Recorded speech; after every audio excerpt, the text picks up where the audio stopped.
Hello, citizens of Lucid City. For those of you who do not know, my name is Wilcox Sandu, and I am here today to respond to Mr. Dakota Izumi's comments on my campaign announcement.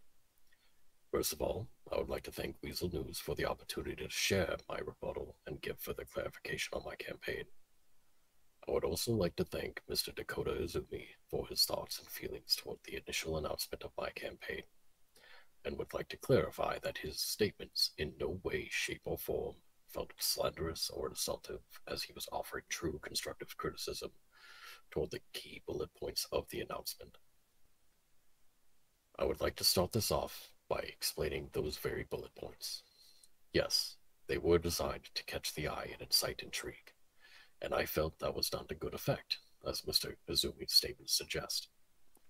Though, all in all, they are in truth my thoughts of what the city needs to grow, thrive, and move forward. The first point: better prices on emergency services isn't an attack toward our lovely medical personnel at Mount Zona in the slightest. I have always respected the service that they provide to our city, and would never want them to think that if I were to be given any sort of power, that the hospital and their jobs would be in any sort of danger. This is an actual reference to the emergency repair service that is offered near the casino. As mayor, I would like to work together with the owners to bring the price of $5,000 for a repair down to a much more reasonable and affordable price if there are no repair facilities with staff on the clock. Now, that previous point could also potentially lead into the next point: businesses that want to hire you. This is in no way saying that businesses should hire underqualified workers. I firmly believe that everyone in this city deserves a well-fit job that they are confident that they can do. As mayor, I would like to take aspects of the previous administration's efforts to work with businesses so that they can be open more often to provide the essential services that our city needs. The idea that led to this point is offering incentives to businesses that bring on new staff, be it a tax break or a monetary incentive to that business to then be dispensed as a bonus to stimulate good worker behavior. This is to promote good worker retention by offering incentives to the business as a whole, and better business practices by the owners to compensate their staff more fairly.